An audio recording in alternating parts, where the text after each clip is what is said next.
Hello friends, मैं सोनू सिद्दीकी स्वागत कर रहा हूँ आपका अपने यूट्यूब चैनल एग्जाम दर्पण में। और आज हम लोग देखने वाले हैं दक्कन का पठार। जी हाँ दोस्तों, क्या देखेंगे? दक्कन का पठार यानी दक्कन ट्रेप के बारे में। और इसके पहले हम आपका जो दक्षिण की पहाड़ियाँ हैं, दक्षिण की पहाड़ियों के बारे में हम लोग अच्छे तरह से पढ़ चुके हैं, ठीक है। और उस वीडियो में हमने लगभग दक्कन के पठार की उत्पत्ति किस प्रकार हुई थी इसके बारे में चर्चा किया था। और आज हम लोग वहाँ से आगे बढ़ेंगे, ठीक है। यानी दक्कन की पठार की उत्पत्ति से आगे बढ़कर हम लोग देखेंगे कि दक्कन के पठार को कितने भागों में बांटा गया है। ये भी हम चर्चा किए थे कि दक्कन के पठार को 4 भागों में हम बांट कर पढ़ सकते हैं। वो आपका एक होगा महाराष्ट्र का पठार, दूसरा कर्नाटक का पठार, तेलंगाना का पठार और आपका आंध्र प्रदेश का पठार, ठीक है। यानी किसी किसी बुक में 3 ही देता है, आपका महाराष्ट्र का पठार, कर्नाटक का पठार और आंध्र प्रदेश का पठार। लेकिन जब तेलंगाना अलग हुआ है तो उसको आपका हम लोग अलग करके उसको पढ़ लेंगे, ठीक है। तो इसके बारे में हम लोग चल रहे हैं। और सबसे पहले हम देखेंगे कि भाई किस प्रकार इसकी उत्पत्ति हुई और उत्पत्ति के परिणाम स्वरूप यह कैसे जो है आपका जाकर यूरेशियाई प्लेट से टकराया और टकराने के परिणाम स्वरूप यानी किस प्रकार भारतीय प्लेट में दरार हुई और दरार उत्पन्न होने के परिणाम स्वरूप उस दरारी से मैग्मा का उद्भेदन हुआ। और मैग्मा उद्भेदन के बाद जो मैग्मा मान लीजिए धरातल के अंदर जो तरल पदार्थ होता है उसको हम लोग मैग्मा कहते हैं। और वो मैग्मा जो आपका धरातल पर आता है तो उसको लावा कहते हैं। तो वो लावा आकर क्या हो गया, आपके धरातल पे पूर्ण रूपेण क्या हो गया, फैल गया। और फैलने के परिणाम स्वरूप यानी हम लोग देखेंगे कि कोई जीव जंतु दबे हुए हैं उसके अंदर, तो वो आपके पेट्रोलियम पदार्थ के रूप में परिवर्तित हो जाते हैं, ठीक है। तो इन सब के बारे में हम एकदम विस्तारपूर्वक चर्चा करेंगे। आप लोग वीडियो को अंत तक जरूर देखिएगा और नए आए हैं तो चैनल को सब्सक्राइब कर लीजिए और वीडियो को लाइक जरूर कर दीजिएगा, ठीक है। चलिए, तो सबसे पहले हम देख ले रहे हैं कि आपका जो दक्कन का पठार है,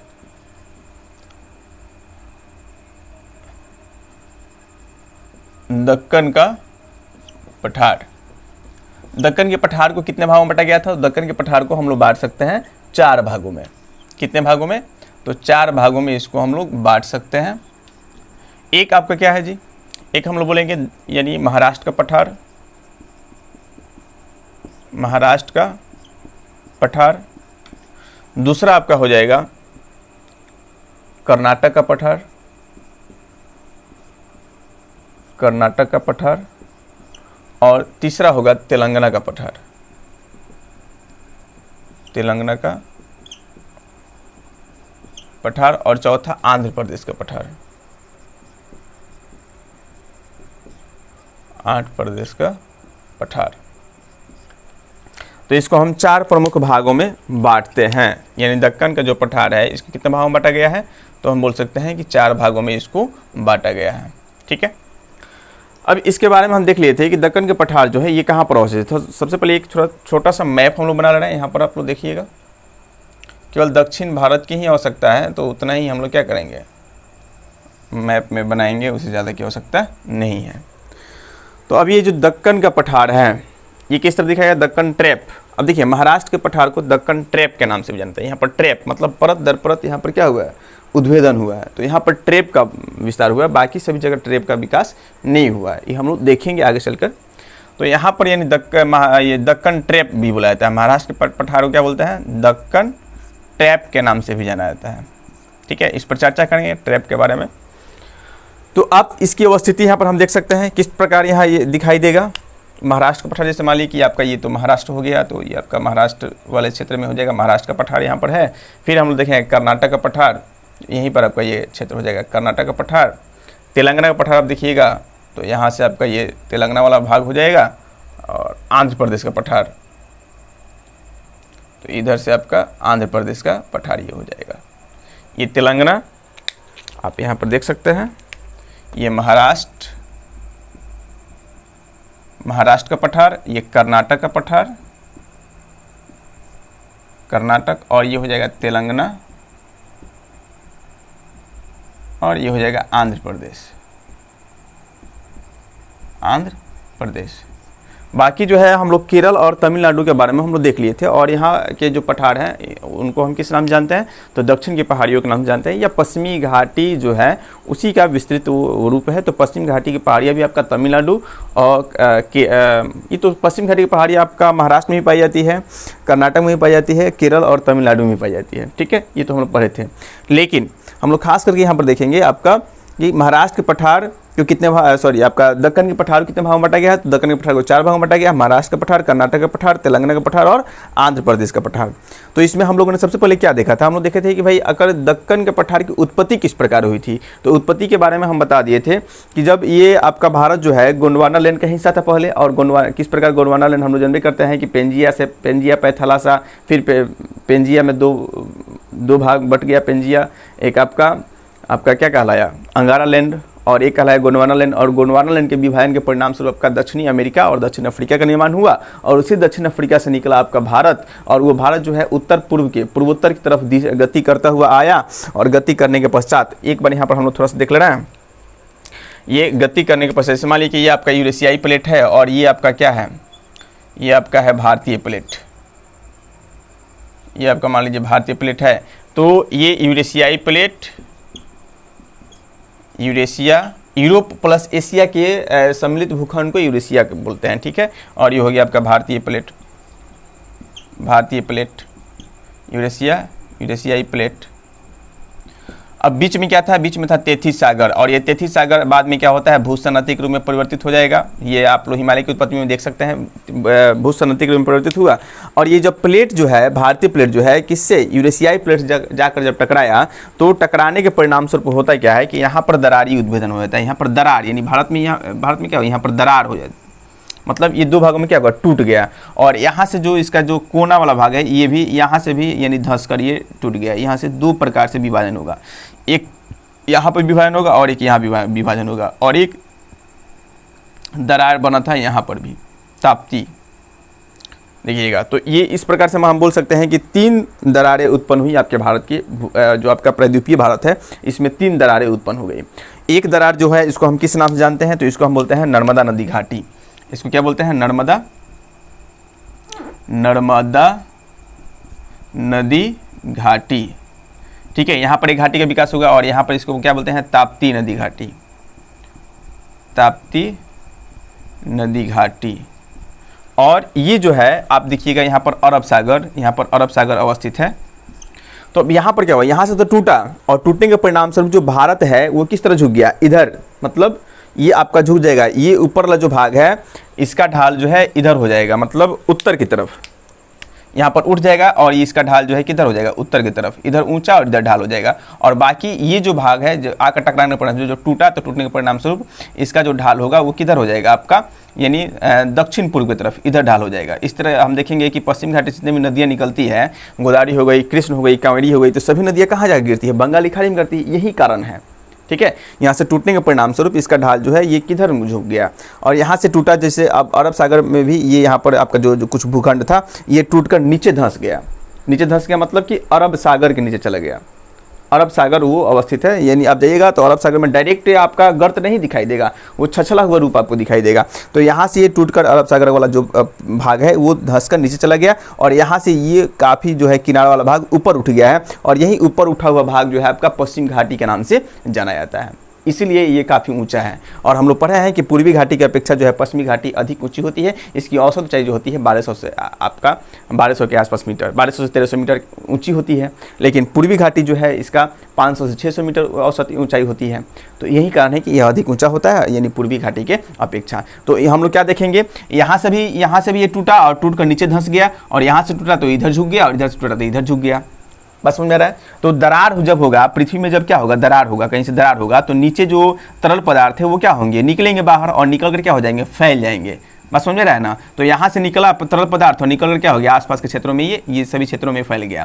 तो यहाँ से भी पदार्थ निकला, आसपास क्षेत्रों में फैल गया। और ये केवल ये स्थलीय पर भी नहीं फैला, बल्कि यहाँ से भी दरारी उत्पन्न हुआ था। तो यहाँ से भी टूटकर ये अरब सागर वाले क्षेत्रों में भी बेसाल्ट बोलेंगे कि लावा जो है वो क्या हुआ, फैल गया, जिसके परिणाम स्वरूप इन क्षेत्रों में, यानी लावा बेसिक लावा से ये निर्मित है। बेसिक लावा द्वारा निर्मित मैग्मा जो है ये ऊपर जब आएगा तो वो क्या होगा, बेसाल्ट चट्टान का निर्माण करेगा, क्योंकि उसमें सिलिका और एल्युमिनियम, उसमें आपका एल्युमिनियम की मात्रा अधिक होगी और सिलिका की मात्रा कम होगी, ठीक है। यानी जो बेसाल्ट चट्टान होंगे, यानी जो आपका बेसिक लावा होगा, बेसिक लावा में क्या होता है, बेसिक लावा में आपका मैग्नीशियम की मात्रा अधिक होती है और सिलिका की मात्रा क्या होती है, कम होती है, ठीक है। तो यहाँ पर ये मतलब यहाँ उद्भेदन हो रहा है और उद्भेदन के परिणाम स्वरूप यानी मैग्मा निकला और निकल कर यहाँ के आसपास के क्षेत्रों में क्या हो गया, फैल गया। ठीक है। और ये उद्भेदन कब कब होता रहा, तो ये उद्भेदन हम लोग देखेंगे कि लगातार 2 बार 3 बार, मतलब जैसे सक्रिय ज्वालामुखी होती है ना, एक बार उद्भेदन हुआ और पुनः उसका जो मुख होता है वो बंद हो जाता है और फिर दूसरी बार उसमें क्या होता है, उद्भेदन होता है, तो फिर उसकी ऊंचाई क्या होती है, बढ़ जाती है। इसी प्रकार 2 3 बार 4 बार इसमें बार बार उद्भेदन होते रहा और उद्भेदन के परिणाम स्वरूप क्या हुआ कि ये एक पठार के रूप में अवस्थित है, जिसको और ये पठार के रूप में अवस्थित है, जिसको हम क्या कहते हैं, दक्कन का पठार कहते हैं। और दक्कन का पठार खास करके महाराष्ट्र में स्थित है और महाराष्ट्र में इसकी ऊंचाई अधिक है, इसीलिए यहाँ पर दक्कन ट्रैप कहते हैं। अधिक ऊंचाई क्यों है, क्योंकि महाराष्ट्र में, क्योंकि जैसे देखिएगा एक बार अगर मैग्मा की उत्पत्ति होगी, एक बार जब मैग्मा निकलेगा धरातल से तो वो दूर तक फैलेगा, लेकिन जब दूसरी बार निकलेगा तो फिर उसके ऊपर न फैलेगा, फिर तीसरी बार निकलेगा तो फिर वो उसके ऊपर निकलेगा। तो जहाँ कहाँ से इसकी उत्पत्ति हो रही है, हम लोग देखेंगे कि यहाँ से ये धरातल क्षेत्र है, इतना दूर तो नहीं जाएगा, मतलब ये धरातल क्षेत्र है तो यहीं से निकलेगा, तो आसपास, क्योंकि पहला बार जब इसका उद्भेदन हुआ तो ये दूर तक फैल गया। मान लीजिए आपका कर्नाटक वाला क्षेत्र हो गया, तमिलनाडु, केरल, आंध्र प्रदेश, सभी राज्यों में आपका दक्कन ट्रैप पाया जाता है, दक्कन का पठार पाया जाता है। लेकिन यहाँ पर इसकी मोटाई जो है कम है और महाराष्ट्र में इसकी जो मोटाई है वो अधिक है। अभी एक बार आप लोग अच्छी तरह से समझ लीजिए, फिर मैं सभी पॉइंटों को लिखवाऊंगा आपको, ठीक है। तो यहाँ पर मोटाई जो होगी वो क्या होगी, अधिक होगी और बाकी अन्य क्षेत्रों में, अन्य राज्यों में इसकी मोटाई जो है कम होगी। जब ये मैग्मा की उत्पत्ति हुई थी, मैग्मा जब यहाँ से निकला था तो ये कितने वर्ग किलोमीटर में फैला था, लगभग 10 लाख वर्ग किलोमीटर में ये फैला था, ठीक है। लेकिन वर्तमान में इसकी कुल अगर क्षेत्रफल देखे जाए तो मात्र 5 लाख वर्ग किलोमीटर में ही अभी वर्तमान में अवस्थित है, क्योंकि अनेक नदियों द्वारा काट कर छाट कर इसे क्या कर दिया गया है, अरब सागर में, बंगाल की खाड़ी में ले आकर फेंक दिया गया है, ठीक है। तो इसका अभी जो है वर्तमान में अवशेष रूप ही अवस्थित है, आपको समझ में आ रहा होगा।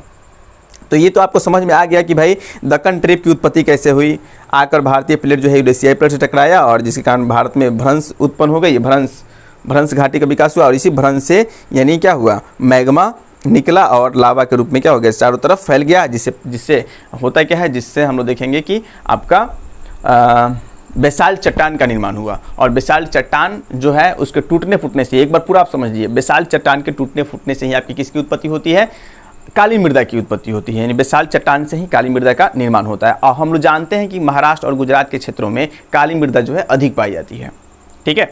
तो बेसाल्ट चट्टान के टूटने फूटने से काली मृदा पाई जाती है और काली मृदा जो है वो काली मृदा किसके लिए उपयोगी होती है, कपास के लिए सबसे सर्वाधिक उपयोगी होती है, इसलिए इस मृदा को काली कपासी मृदा भी कहते हैं और वहाँ के स्थानीय भाषा में इसे रेगुर मृदा के नाम से भी जाना जाता है, काली मृदा को।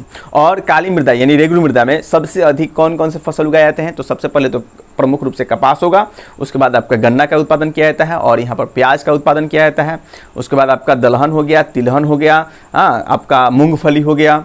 इन सभी पदार्थों का, इन सभी फसलों का उत्पादन यानी के लिए ये जो मिट्टी है वो काफ़ी उपयुक्त होती है। अब देखिएगा महाराष्ट्र में अधिक प्याज की उत्पत्ति होती है, महाराष्ट्र में अधिक गन्ना की उत्पत्ति होती है, महाराष्ट्र में अधिक आपका, महाराष्ट्र और गुजरात में कर रहा हूँ, कर्नाटक कर रहा हूँ, इन क्षेत्रों में अधिक आपका कपास की उत्पत्ति होती है, ठीक है। तो इन क्षेत्रों में खास करके क्या हुआ, यानी खास करके महाराष्ट्र, कर्नाटक और गुजरात आदि के क्षेत्रों में यानी दक्कन ट्रैप का क्या हुआ है, विकास हुआ, यानी बेसाल्ट चट्टान का विकास हुआ और इसी कारण यहाँ पर काली मृदा पाई जाती है और काली मृदा में विभिन्न प्रकार की फसल का उत्पादन होता है, ये भी आपको याद रखना है, ठीक है। काली मृदा की विशेषता क्या होती है, तो इसमें जल धारण करने की क्षमता जो होती है वो अधिक होती है, नमी धारण करके अधिक दिनों तक यानी अपने अंदर जो है पानी को अधिक दिनों तक अवशोषित करके रख सकता है, ठीक है। ये खास करके इसकी विशेषता होती है, इसमें मैग्नीशियम की अधिकता होती है, ठीक है। ये सब पॉइंट को आपको याद रखना है। तो ये सभी बातों को आप समझ गए होंगे। तो चलिए मैं इनसे संबंधित कुछ पॉइंट को यहाँ पर नोट कर रहा हूँ, आप लोग उसको साथ में नोट करते चलिएगा। मिटा दो इसको। फिर हम देखेंगे एक एक करके महाराष्ट्र के पठार के बारे में पढ़ेंगे, फिर आगे चलकर हम लोग कर्नाटक के पठार के बारे में पढ़ेंगे, फिर तमिलनाडु के पठार के बारे में पढ़ेंगे और फिर आपका हम लोग देखेंगे आपका हो जाएगा आंध्र प्रदेश और तेलंगाना का पठार के बारे में। चलिए सबसे पहले देखेंगे हम लोग दक्कन का पठार, हेडिंग डालेंगे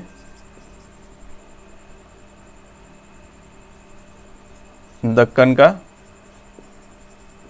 पठार।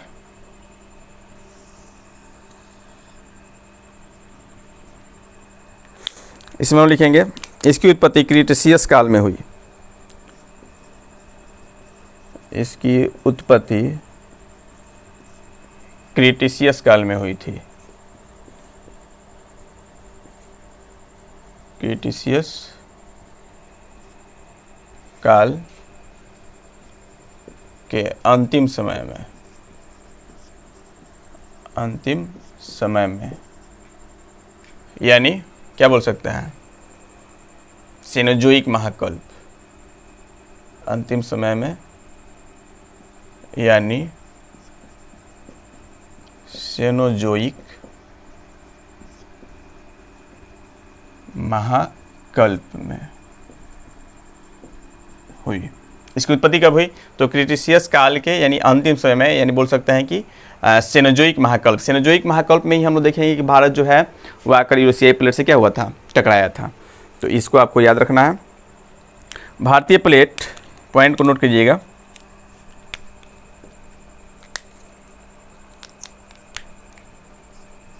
भारतीय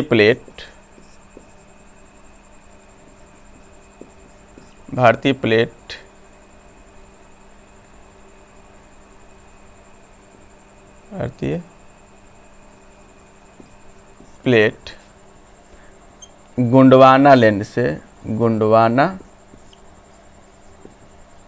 से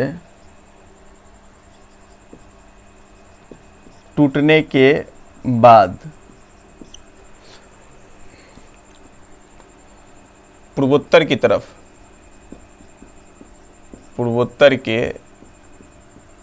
गति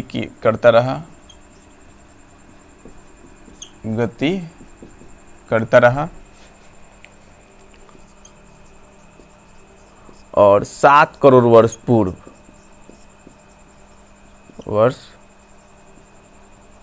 पूर्व यह हिमालय यूरेशियाई प्लेट से जा टकराया। यह यूरेशियाई प्लेट से जा टकराया, जिसके कारण भारतीय प्लेट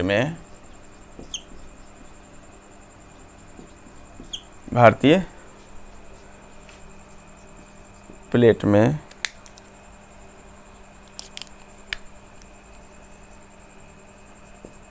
अनेक जगहों पर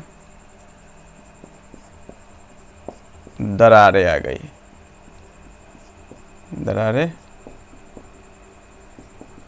अब दरार कहाँ पर आई? जैसे दरारें आ गई और इन दरारों से, इसी में लिख लीजिए, और इन दरारों से मैग्मा का उद्भेदन हुआ। इन दरारों से मैग्मा का उद्भेदन हुआ और ये आसपास के क्षेत्रों में फैल गए। और ये आसपास के क्षेत्रों में क्या हो गए? फैल गए। ठीक है, जिससे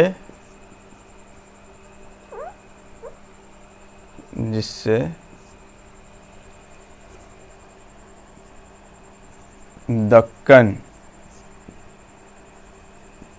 के पठार का निर्माण हुआ। दक्कन के पठार का निर्माण हुआ। बात आप समझ गए होंगे।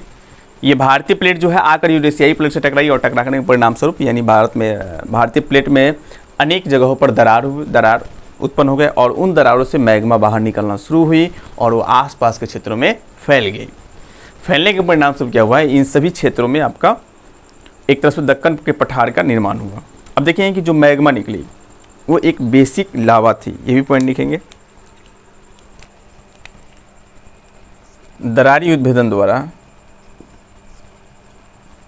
दरारी उद्भेदन द्वारा जो मैग्मा निकली, बोल सके लावा कर दीजिए डायरेक्ट, द्वारा जो मैग्मा, देखिए पृथ्वी के अंदर रहेगा तो मैग्मा, बाहर आएगा तो उसको लावा कहते हैं, ये आपको याद रखना है। जो मैग्मा बाहर निकली, बाहर निकली, दरारी उद्भेदन जो मैग्मा बाहर निकली वह एक बेसिक लावा थी, बेसिक लावा थी, जिससे क्या हुआ, जिससे बेसाल्ट चट्टान का निर्माण हुआ, जिससे बेसाल्ट चट्टान का निर्माण हुआ,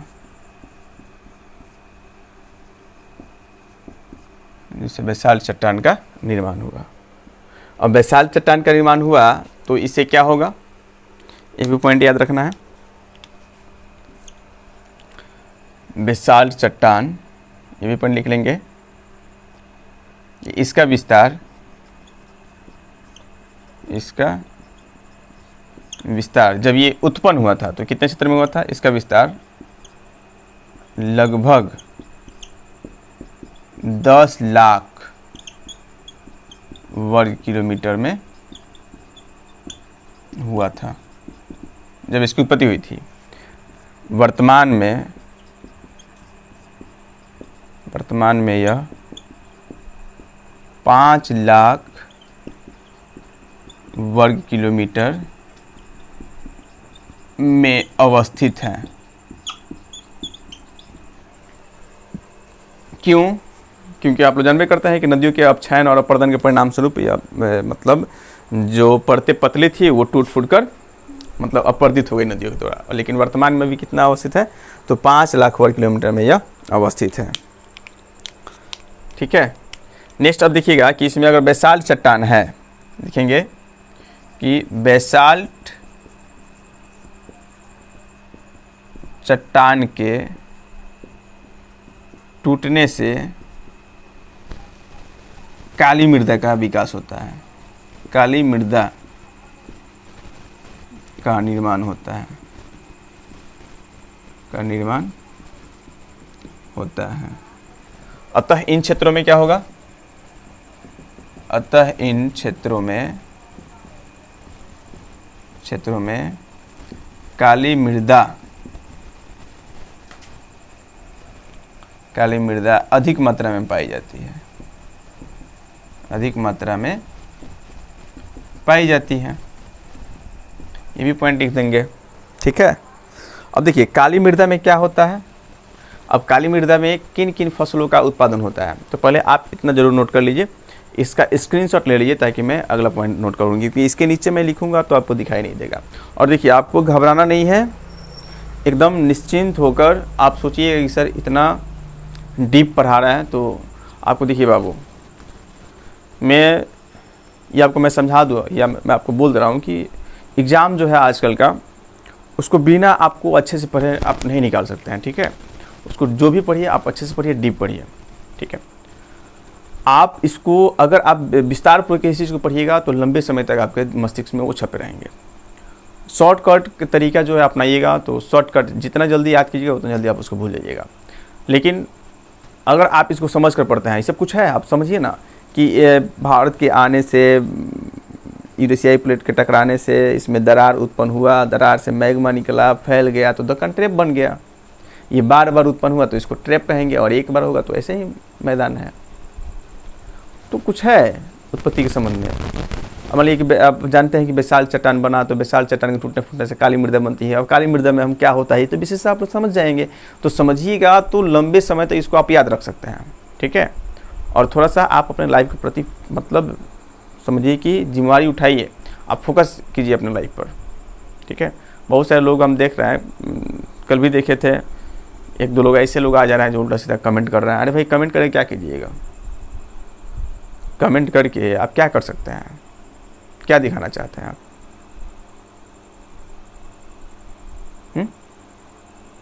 आप आए हैं पढ़ने, अच्छे से पढ़िए, फ्री सेवा उपलब्ध है, सबको पढ़ने दीजिए। मैं जानता हूँ जो बच्चे जो पढ़ाई पे फोकस करेंगे वो बाकी अन्य चीज़ों पर तो ध्यान देंगे नहीं। बाकी कुछ लोग हैं जो उल्टा सीधा कमेंट किए थे, कल मैंने ब्लॉक भी किया था, तो मुझे नाम पता चलता तो ना। मैं तो मान लीजिए लाइव में पढ़ा रहा हूँ, किसी का आईडी कोई डुप्लीकेट आईडी बनाकर आ जा रहा है। भाई इसे कुछ कर सकते हैं, इसे क्या मेरा लाइव क्लास आप रोक सकते हैं? नहीं रोकिएगा, ये तो चलता रहेगा। लेकिन थोड़ा सा आपको ध्यान देना है, अच्छे बच्चे हैं आप लोग, और लाइफ में बहुत सारे उतार चढ़ाव आते रहते हैं, उस सबको ज़्यादा माइंडली नहीं लेना है। अच्छे से पढ़ाई कीजिए, बेस्ट रहिए, और ईमानदारी पूर्वक जो भी काम कर रहे हैं उसके प्रति एकदम ईमानदार रहिए। पूरा आपका ध्यान जो है वो पढ़ाई पर होना चाहिए।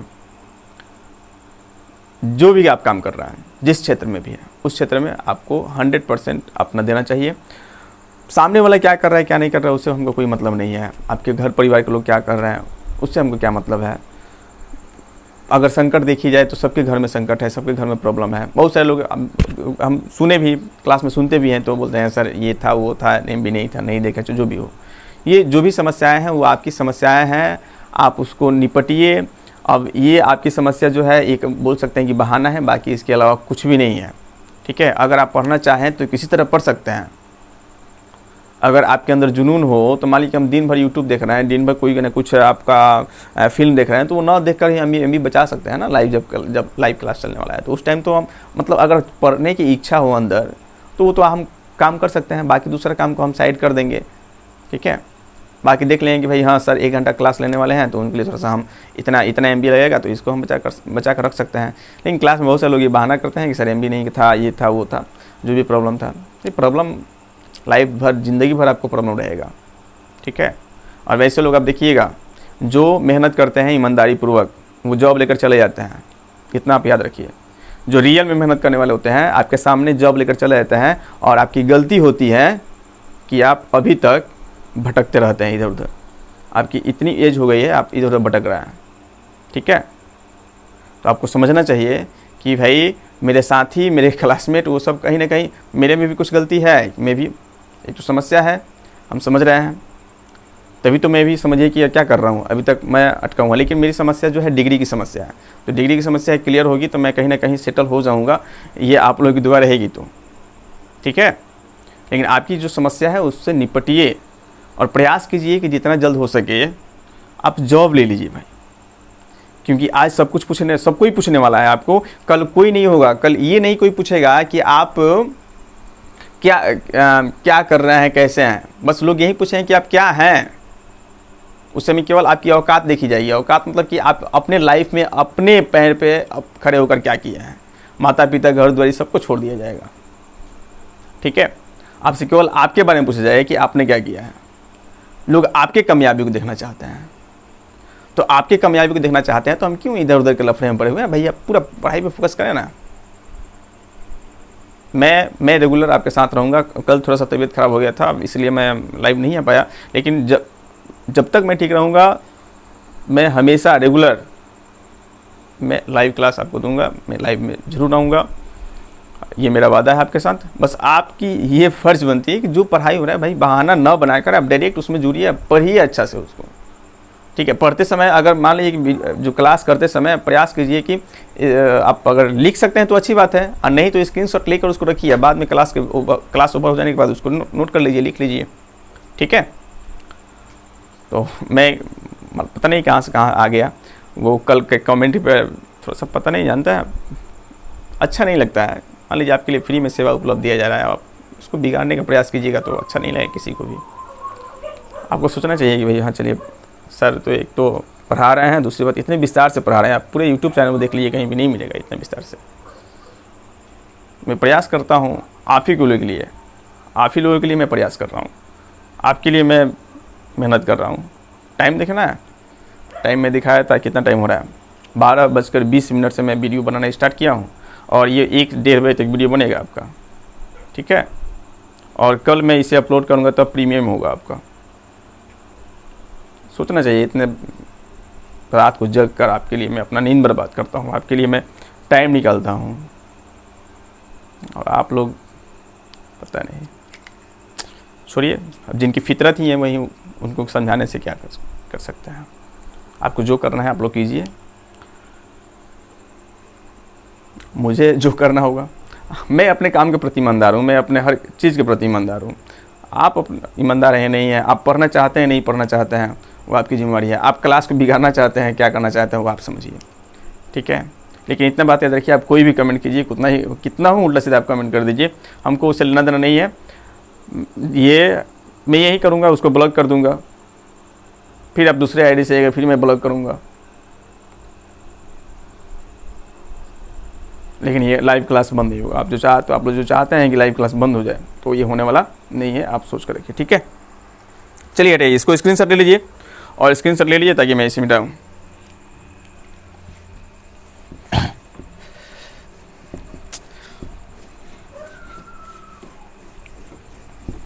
चलिए, तो हो गई उत्पत्ति से संबंधित कुछ बात, और इसके बाद हम देखेंगे आपका खास करके हम लोग एक एक पठार के बारे में लेकर चलेंगे। और जो आपका महाराष्ट्र का पठार पहले पढ़ेंगे, महाराष्ट्र के बाद कर्नाटक, कर्नाटक के बाद आपका देखिए यहाँ पर क्या पाई जाती है, काली मृदा पाई जाती है। तो काली मृदा में हम जानते हैं कि काली मृदा किसके लिए उपयोगी होती है, काली मृदा पाई जाती है। तो काली मृदा किससे बन रही है, काली मृदा बन रही है आपकी बेसाल्ट चट्टान से। तो बेसाल्ट चट्टान के टूटने और फूटने से काली मृदा का निर्माण हो रहा है। और काली मृदा का निर्माण काली मृदा की विशेषता यह है कि इसमें यानी नमी धारण करने की क्षमता जो है वो अधिक होती है। नमी धारण करने की क्षमता क्या होती है, अधिक होती है। तो अब इसमें हम क्या करेंगे, कौन कौन से फसलों का उत्पादन कर सकते हैं, तो खास करके किसके लिए उपयुक्त मानी जाती है, तो कपास के लिए। अब काली मृदा में क्या क्या होगा, एक तो आपका कपास हो गया, गन्ना हो गया, गन्ना का उत्पादन भी अधिक होता है। यहाँ पर तिलहन हो गया, कोई भी तिलहन आप यहाँ पे क्या कर सकते हैं, इसका उत्पादन कर सकते हैं। दलहन हो गया, दलहन आपका कपास हो गया, गन्ना हो गया, तिलहन, दलहन, आपका बोल सकते हैं मूंगफली हो गया, मूंगफली का भी उत्पादन यहाँ पर होता है। और साथ में क्या होगा, प्याज हो गया, ठीक है। वो आपका क्या बोलते हैं, तंबाकू हो गया, तंबाकू का भी उत्पादन यहाँ पर होता है, तंबाकू का भी क्या होगा, यहाँ पर उत्पादन होगा। तो इन सभी यानी जो आपके फसल हैं, इन सभी फसलों का उत्पादन क्या होगा, अधिक मात्रा, यानी ये फसलों के उत्पादन के लिए इन सभी फसलों के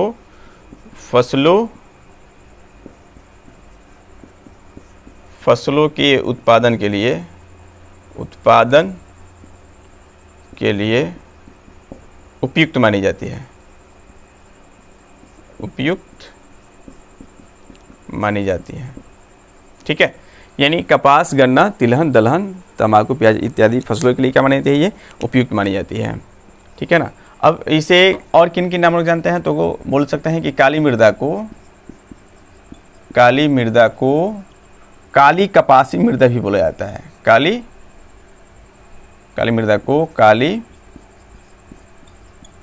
कपासी मृदा भी कहा जाता है, ठीक है। एक तो काली कपासी, साथ में इसे स्थानीय लोग किस नाम से जानते हैं, तो बोल सकते हैं कि स्थानीय लोग इसे रेगुर मृदा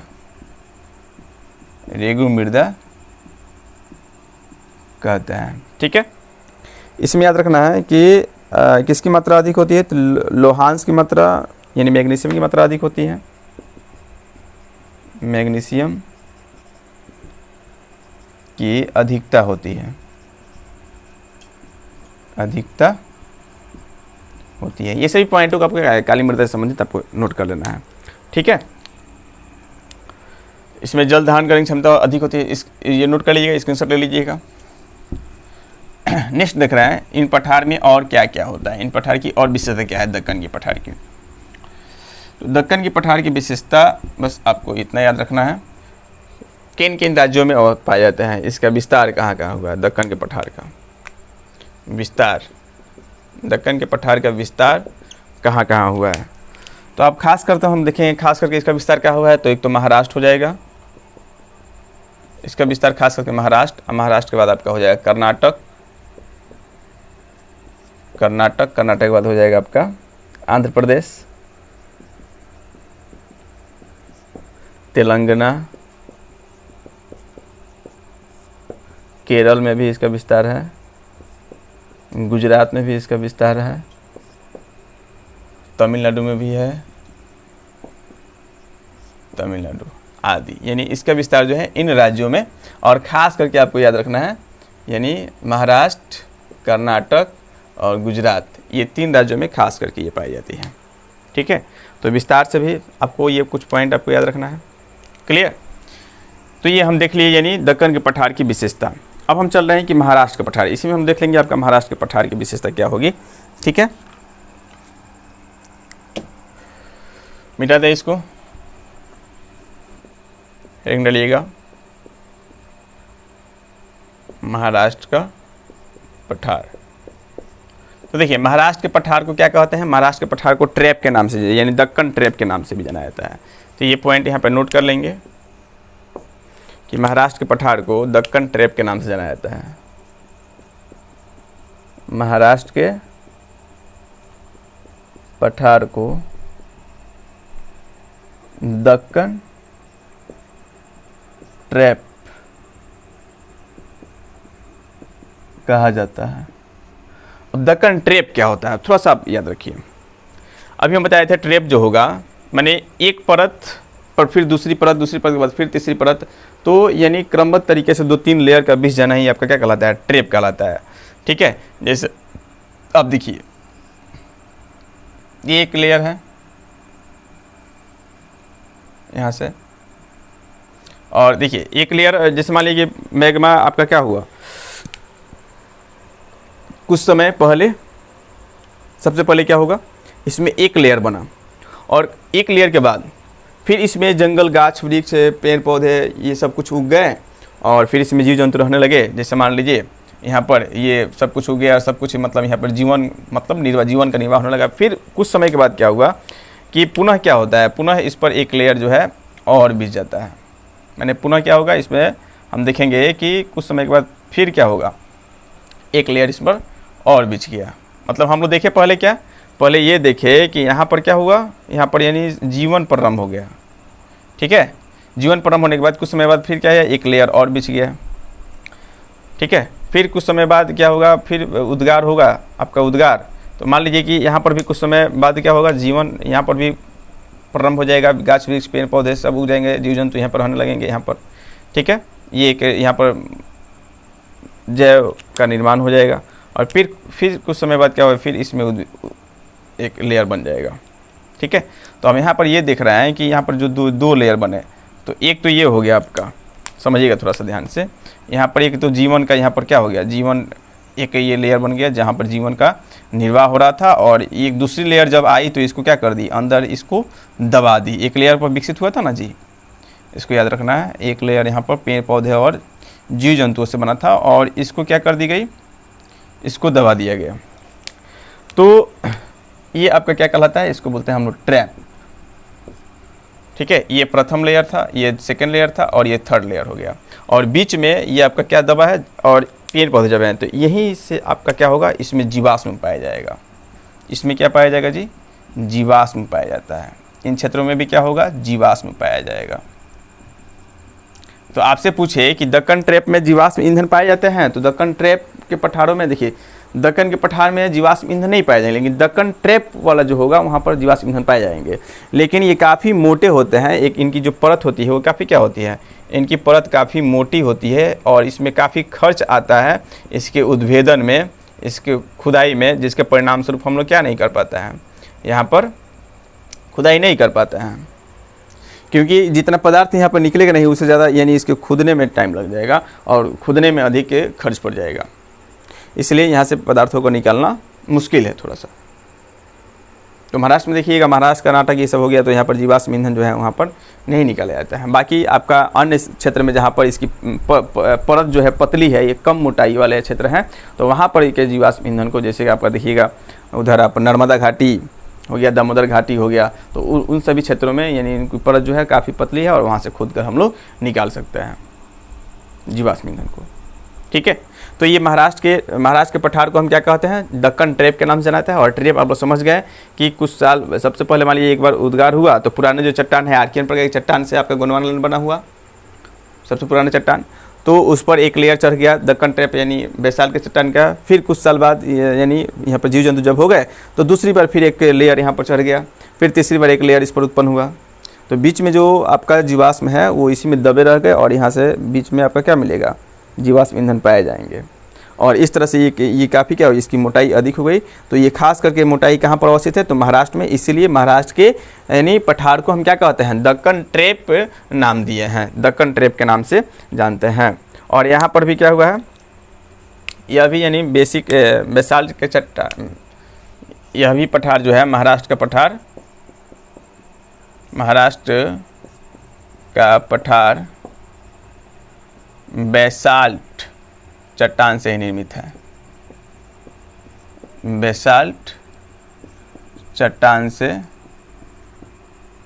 निर्मित है, बेसाल्ट चट्टान से निर्मित है। ये आपकी खास विशेषता हो जाएगी, ठीक है।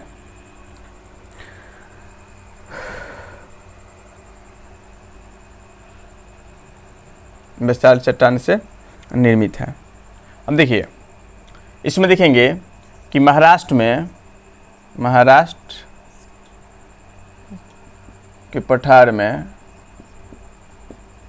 महाराष्ट्र के पठार में बेसाल्ट चट्टान के अलावा,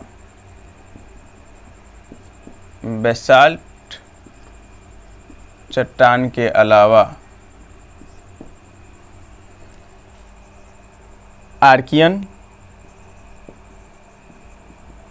आर्कियन एवं धरवार प्रकार की चट्टानें भी पाई जाती हैं, अब देखिए कैसे और कहाँ पर पाई जाती है। तो आप मान लीजिए कि यहाँ पर हम क्या कर रहे हैं, आप यहाँ पर एक महाराष्ट्र का मैप बना लीजिए, महाराष्ट्र के पठार का।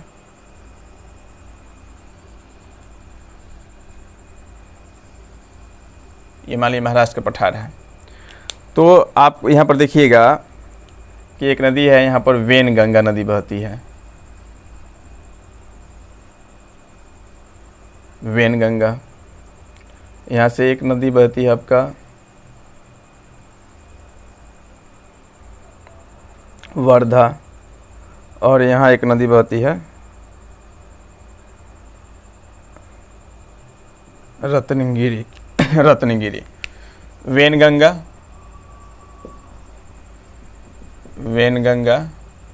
वर्धा, रत्नगिरी, ठीक है। वेनगंगा नदी, वर्धा नदी और रत्नगिरी नदी। तो ये जो तीन नदी बेसिन है, ये नदियों द्वारा यानी मैदान का निर्माण जो किया गया है, इन नदियों में आपका ये दोनों प्रकार की चट्टानें पाई जाती हैं। मतलब वेनगंगा के क्षेत्र में भी, वर्धा के क्षेत्र में भी और रत्नगिरी के क्षेत्र में भी, मतलब इसके आसपास के क्षेत्रों में, इधर ये नदी है और इसके आसपास के क्षेत्रों में आपका आर्कियन और धरवार प्रकार की चट्टान पाई जाती है। तो खास करके तो हम लोग देखेंगे पूरे महाराष्ट्र में बेसाल्ट चट्टान पाई जाती है, लेकिन बेसाल्ट चट्टान के अलावा कहाँ कहाँ आर्कियन और धरवार प्रकार की चट्टान पाई जाती है, तो ये आपका वेनगंगा नदी, वेनगंगा बेसिन, वर्धा बेसिन और रत्नगिरी बेसिन, यानी इन तीनों नदियों के आसपास के क्षेत्रों में आपका किसका निर्माण हुआ है, तो धरवार और आर्कियन प्रकार की चट्टानें यहाँ पर पाई जाती है। तो यहाँ पर लिख लेंगे कि इन क्षेत्रों में क्या होगा, तो इन क्षेत्रों में धरवार, ठीक है, और दूसरा आर्कियन चट्टानें पाई जाती है, चट्टानें पाई जाती हैं। ये आपको विशेषता याद रखना है, ठीक है। तो केवल आपका बेसाल्ट चट्टान नहीं, यानी खास करके तो बेसाल्ट चट्टान है ही, यानी प्रमुखतः यानी बेसाल्ट चट्टान यहाँ पाया जाता है, लेकिन इसके अलावा आपका वर्धा नदी बेसिन, आपका वेनगंगा नदी के आसपास के क्षेत्रों में और आपका जो रत्नगिरी नदी है इसके आसपास के क्षेत्रों में आपका धरवार प्रकार की चट्टान पाई जाती है और आर्कियन प्रकार की भी चट्टान पाई जाती है। आपको ये प्रमुख रूप से याद रखना है, क्लियर। अब तो जानते करते हैं कि ये तो दूसरी विशेषता आपका, जैसे दक्कन की विशेषता हो गई कि भाई दक्कन का निर्माण जो है बेसाल्ट चट्टान से हुआ है, तो बेसाल्ट चट्टान के टूटने फूटने से आपका क्या बनता है, काली मृदा की निर्माण होती है। तो वही विशेषता अब इसमें भी लिखेंगे, महाराष्ट्र के पठार में भी, कि यह जो है यह बेसाल्ट से बना है। किससे बना है? बेसाल्ट चट्टान से बना है। यह मतलब बेसाल्ट यहाँ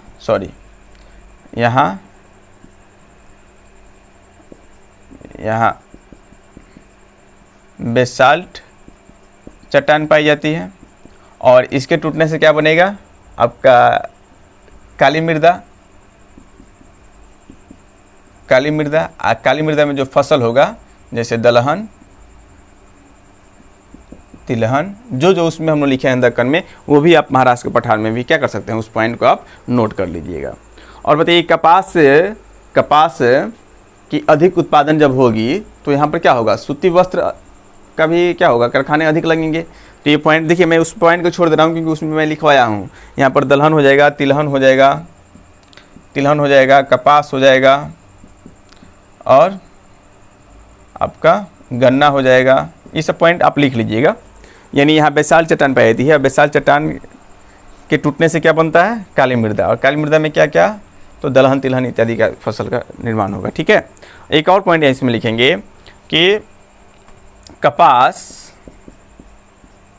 एवं गन्ना,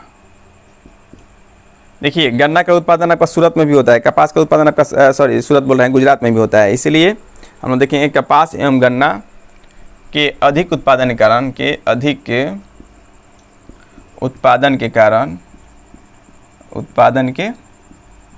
कारण इन क्षेत्रों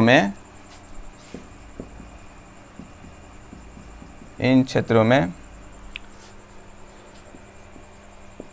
सूती वस्त्र के कारखाने एवं चीनी मिलें अधिक पाई जाती हैं, अधिक केंद्रित हुए हैं या अधिक पाए जाते हैं। ये पॉइंट आपको याद रखना है। ठीक है। जब किसी वस्तु का, जिस वस्तु का उत्पादन जहाँ होगा वहाँ पर उसी से संबंधित क्या होंगे, यानी जहाँ पर कच्चा माल, जिस प्रकार के कच्चे माल का बड़ी संख्या में उत्पादन होगा वहाँ पर उसी से संबंधित जो है उद्योग धंधे लगते हैं। तो यहाँ पर अगर गन्ना का उत्पादन हो रहा है तो चीनी मिल लगेंगे। जैसे बिहार में भी गन्ना का उत्पादन पहले बहुत ज़्यादा होता था, चीनी मिल भी अधिक थी, आज भी है। ठीक है। और यहाँ पर कपास का उत्पादन अधिक हो रहा है तो इसका मतलब सूती वस्त्र का भी क्या होगा, कारखाने अधिक लगेंगे। सबसे पहले हम लोग जानबे करते हैं मुंबई में सूती वस्त्र कारखाने खुले थे। गुजरात में भी आज भी लोग जाते हैं, गुजरात और मुंबई, यानी आपके कारखानों में लोग, बिहार, यूपी, अदर स्टेट के लोग जाते हैं वहाँ पर सूती वस्त्र कारखानों में, कपड़े कारखानों में क्या करते हैं, काम करते हैं, फैक्ट्री वगैरह में। तो आज भी यहाँ पर उत्पादन अधिक होता है और कारखाने भी आज भी क्या है, अधिक लगे हुए हैं। ठीक है। तो ये सभी महाराष्ट्र के पठार में हम लोग क्या कर लेंगे, लिख लेंगे, मिटा दे। चलिए नेक्स्ट देखेंगे कि महाराष्ट्र के पठार में आपका प्रमुख नदियाँ कौन कौन सी है। महाराष्ट्र के पठार की प्रमुख नदियाँ, नदियों के बारे में देख लेंगे।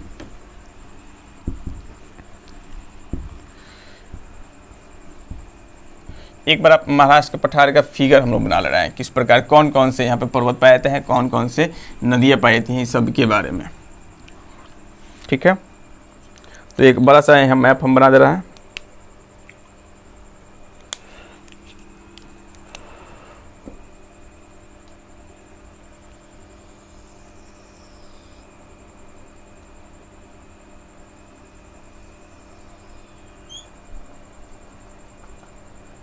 ये आपका मान लीजिए ग्वालियर हो गया, ग्वालियर पर्वत को यहीं पे मिल जाएगी।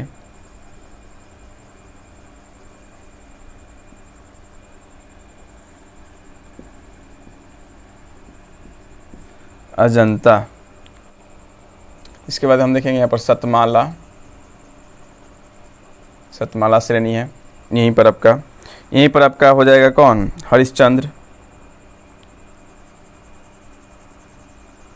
हरिश्चंद्र श्रेणी यहीं पर आपका अवस्थित है। और एक तो आप लोग जानबे करते हैं पश्चिमी घाटी श्रेणी, तो पश्चिमी घाटी श्रेणी यहाँ पर अवस्थित है। पश्चिमी घाटी पर्वत, ये पश्चिम घाट का पठार। सबका नाम लिख लीजिए। ये क्या हो जाएगा, ये ग्वालियर हो गया, और ये आपका हो गया अजंता। अजंता के बाद हो जाएगा सतमाला, सतमाला। उसके बाद हो जाएगा हरिश्चंद्र, हरिश्चंद्र, और हरिश्चंद्र के बाद हो जाएगा आपका ये पश्चिमी घाट, ये हो जाएगा पश्चिमी घाट। अब यहाँ से नदियाँ कौन कौन सी निकलती हैं? बालाघाट छूट गया क्या जी? यहाँ से आप निकाल लीजिएगा एक बालाघाट,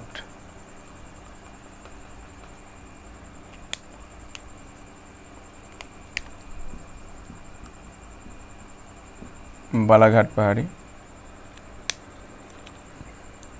अब नदी देखिएगा, तो एक तो आपकी नदी निकलती है यहाँ से सतमाला और बालाघाट के बीच में, सतमाला और बालाघाट के बीच से निकलती है आपकी एक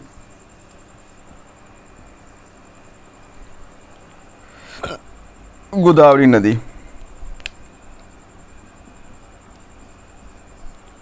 गोदावरी नदी हो जाएगी, ठीक है।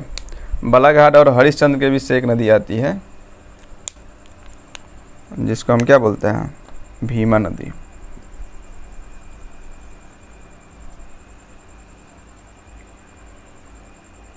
बना लीजिएगा, ये हो जाएगी भीमा नदी।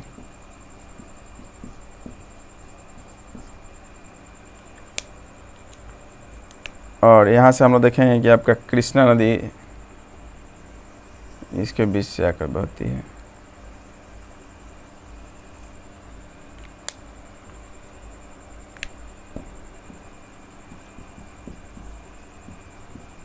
कृष्णा नदी, ठीक है। कुछ प्रमुख श्रेणी भी है पश्चिमी में, पश्चिम घाटी में। यहाँ के प्रमुख शिखर में अगर पूछे तो प्रमुख शिखर में हम लिख लेंगे, एक तो आपका क्या हो जाएगा, महाबलेश्वर हो जाएगा महाराष्ट्र में। यहाँ पर प्रमुख शिखर भी बना लीजिएगा, ठीक रहेगा। एक तो महाबलेश्वर,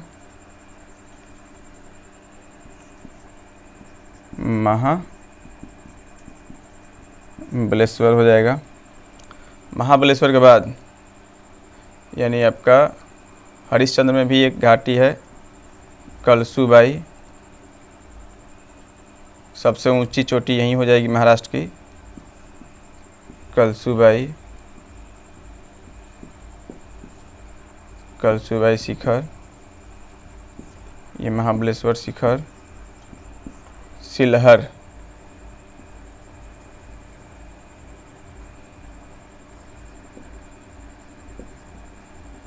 सिलहर शिखर,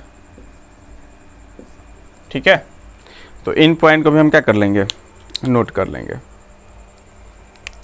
याद रखना है महाराष्ट्र में बहने वाली प्रमुख नदियाँ,